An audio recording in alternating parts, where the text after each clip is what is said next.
Assalamualaikum warahmatullahi wabarakatuh. Izinkan saya selaku moderator untuk dapat memandu video pembelajaran kali ini. Video pembelajaran kali ini ditujukan untuk dapat memenuhi tugas manajemen keuangan (KRSC) dengan dosen pengampu yaitu Bapak Dr. Edi Suroso, SEMSI, jurusan Ekonomi Pembangunan, Fakultas Ekonomi dan Bisnis Universitas Siliwangi. Adapun video pembelajaran pada kesempatan kali ini yaitu pemaparan mengenai capital budgeting. Yang akan disampaikan dalam video pembelajaran kali ini yaitu yang pertama oleh Andika Putra Siswanto selaku pemateri, yang kedua ada Atika Simanjuntak selaku moderator atau saya sendiri, yang ketiga ada Wanda Hana Pertiwi selaku pemateri, yang keempat ada Wina Oktaviani selaku pemateri, dan yang kelima ada Koko Arianto selaku pemateri. Adapun daftar isi dalam penyampaian video pembelajaran kali ini, yang pertama itu pengertian dan pentingnya capital budgeting yang akan disampaikan oleh Andika Putra Siswanto, yang kedua ada manfaat budgeting dan kriteria investasi atau NPV oleh Wina Oktaviani, yang ketiga ada net BC dan gross BC oleh Wanda Hana Pertiwi, yang keempat ada IRR dan payback period oleh Koko Arianto.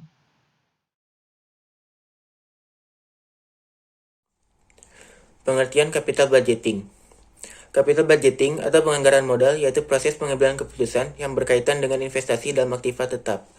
Menurut James C. Van Hom, penganggaran modal adalah proses mengidentifikasi, menganalisa, dan memilih proyek investasi yang pengambilannya diharapkan lebih dari 1 tahun. Jadi penganggaran modal merupakan proses di mana perusahaan memperbarui dan menemukan dirinya kembali, menghadapi sistem proyek yang lama, dan menemukan proyek yang baru. Kemudian jenis-jenis keputusan penganggaran modal.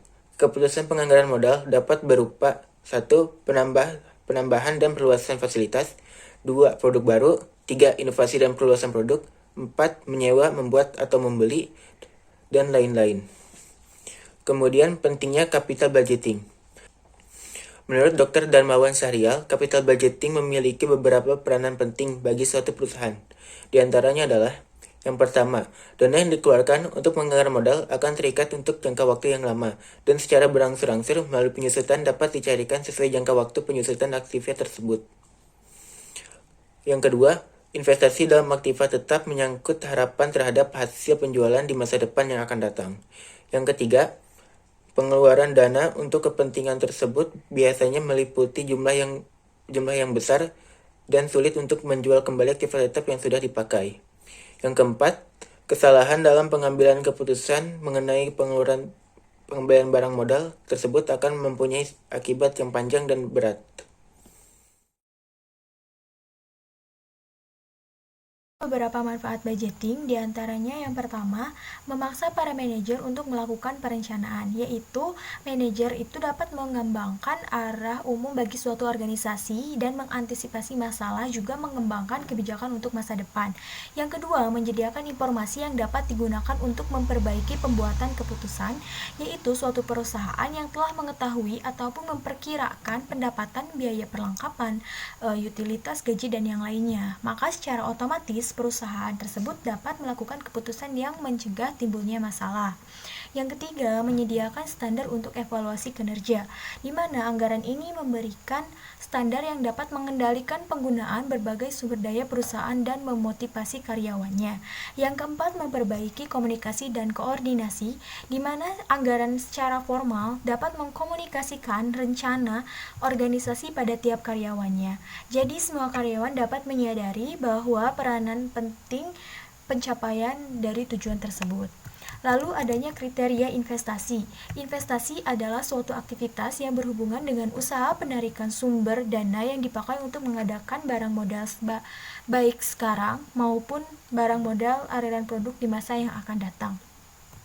Kriteria investasi juga digunakan untuk mengukur manfaat yang diperoleh dan biaya dikeluarkan dari suatu proyek, di mana keputusan investasi ini merupakan keputusan yang sangat rasional dan yang digunakan beberapa alat bantu atau kriteria tertentu untuk memutuskan diterima atau ditolaknya rencana investasi. Kriteria tersebut ada 4 kriteria investasi yang digunakan dalam praktiknya, yaitu yang pertama adanya net present value, yang kedua payback period, yang ketiga benefit atau cash ratio, dan yang ketiga internal rate of return. Nah, di sini saya akan menjelaskan sedikit tentang net present value ataupun NPV. Di mana NPV atau bisa disebut dengan net present value yaitu antara nilai sekarang dari arus kas yang masuk dengan nilai sekarang dari arus kas yang keluar dalam waktu yang tertentu. Nah, net present value ini dapat digunakan untuk penganggaran modal untuk menganalisa profitabilitas dari sebuah proyek ataupun proyeksi investasi.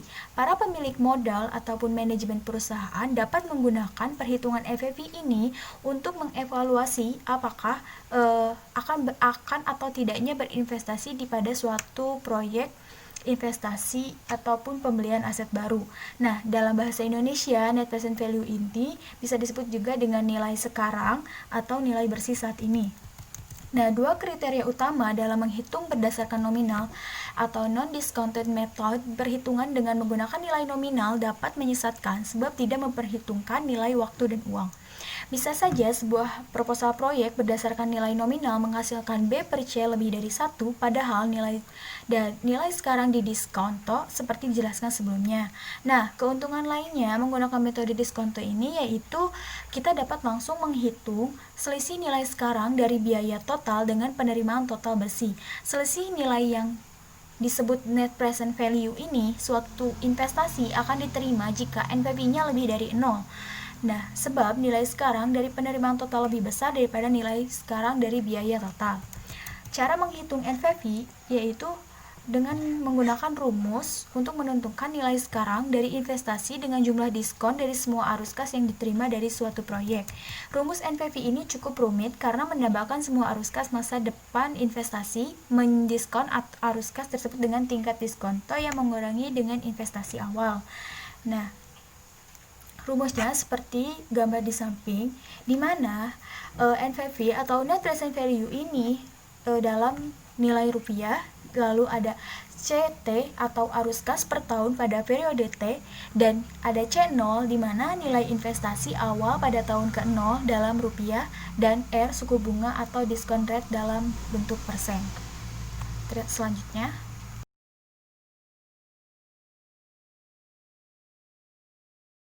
benefit atau cost ratio. Net benefit atau cost ratio adalah perbandingan antara jumlah net present value dengan jumlah present value negatif. Net benefit atau cost ratio menunjukkan gambaran berapa kali manfaat atau benefit yang diperoleh dari biaya cost yang dikeluarkan. Apabila net benefit cost ratio kurang lebih dari 1, maka proyek atau gagasan usaha yang akan didirikan layak untuk dilaksanakan. Demikian pula sebaliknya, apabila net benefit cost ratio lebih dari 1, maka proyek atau gagasan usaha yang akan didirikan tidak layak untuk dilaksanakan. Gross benefit atau cost ratio. Gross benefit atau cost ratio merupakan perbandingan antara present value benefit dengan present value cost. Apabila gross benefit atau cost ratio kurang dari 1, proyek layak untuk dilaksanakan. Sebaliknya, gross benefit atau cost ratio lebih dari 1, proyek tidak layak untuk dilaksanakan. Perbedaannya dalam perhitungan net benefit cost ratio, biaya tiap tahun dikurangkan dari benefit tiap tahun untuk mengetahui benefit neto yang positif dan negatif. Kemudian jumlah present value positif dan dibandingkan dengan jumlah present value negatif. Sebaliknya, dalam perhitungan gross benefit atau cost ratio, pembilang adalah jumlah present value arus benefit atau bruto, dan penyebut adalah jumlah present value arus biaya bruto.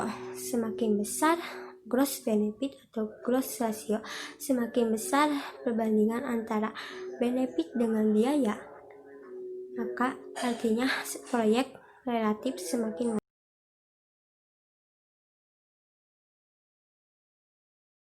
Internal rate of return adalah metode perhitungan investasi dengan menghitung tingkat bunga yang menyamakan nilai sekarang dengan nilai di masa datang. Pada dasarnya, IRR harus dicari dengan cara trial dan error, yaitu dengan cara coba-coba. Pertama-tama, jika menghitung present value dari proses suatu investasi dengan menggunakan tingkat bunga yang dipilih. Kemudian, hasil perhitungan itu dibandingkan dengan jumlah present value dari outletnya. Adapun kelebihan dari IRR sebagai berikut. Tidak mengakibatkan aliran kas selama periode proyek. Memperhitungkan nilai waktu daripada uang, mengutamakan aliran kas awal daripada aliran kas belakang. Kemudian, kelemahan dari IRR adalah memerlukan perhitungan COC atau Cost of Capital sebagai batas minimal dari nilai yang mungkin dicapai. Payback period atau PP. Payback period adalah suatu periode yang diperlukan untuk dapat menutup kembali pengeluaran investasi dengan menggunakan aliran kas neto atau net cash flow atau total arus kas bersih dalam periode tertentu sama dengan pengeluaran investasi di awal periode.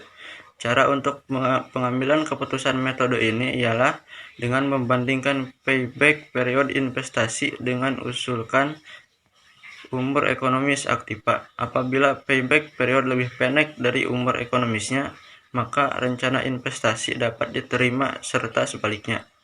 Adapun kelebihan dari PP tersebut adalah mudah dipahami, selaras dengan ketidakpastian arus kas di masa mendatang. Makin kecil arus kas yang diperoleh, maka semakin lama kembali modalnya. Menggunakan arus kas, bukan laba pembukuan. Kemudian kelemahan dari PP yaitu mengabaikan nilai waktu uang, mengabaikan proses setelah PP dicapai, mengabaikan nilai sisa.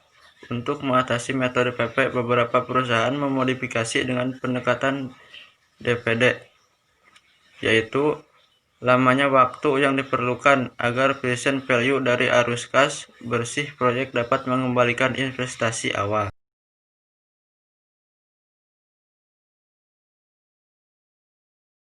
Dari hasil pemaparan materi dalam video pembelajaran mengenai capital budgeting yang telah disampaikan oleh rekan saya, secara kesimpulan, capital budgeting itu merupakan suatu proses yang di dalamnya meliputi kegiatan mengidentifikasi, menganalisa, dan memilih proyek investasi untuk dapat menjadi sebuah proses dalam pengambilan keputusan dengan tujuan akhir yaitu pengembalian arus kas. Melibatkan perbandingan penerimaan kas yang dapat ditampilkan lebih dari beberapa tahun dengan pengeluaran kas yang secara umum terjadi dalam waktu dekat, dan kemudian juga untuk dapat memperbaharui, menemukan, adaptasi proyek lama menuju proyek baru di dalam suatu perusahaan tersebut. Selanjutnya, manfaat budgeting. Yang pertama itu memaksa para manajer untuk melakukan perencanaan. Yang kedua, menyediakan informasi yang dapat digunakan untuk perusahaan tersebut. Yang ketiga, memperbaiki pembuatan keputusan. Yang keempat, menyediakan standar untuk evaluasi kinerja di dalam perusahaan tersebut. Dan yang kelima, memperbaiki komunikasi dan koordinasi terkhusus di dalam perusahaan tersebut. Capital budgeting atau kriteria investasi biasanya digunakan untuk mengukur manfaat yang diperoleh dan biaya yang dikeluarkan dari suatu proyek. Untuk mengetahui kriteria tersebut, digunakanlah analisa finansial. Dalam praktiknya, digunakan beberapa alat bantu atau kriteria tertentu untuk memutuskan diterima atau ditolaknya rencana investasi tersebut.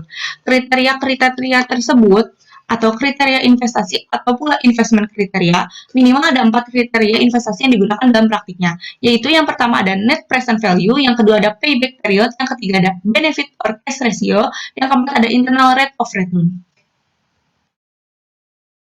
Demikianlah hasil pembelajaran dalam video kali ini, yaitu mengenai capital budgeting. Kurang lebihnya, saya mewakili rekan-rekan saya mengaturkan maaf. Wabillahi taufiq wal hidayah. Wassalamualaikum warahmatullahi wabarakatuh.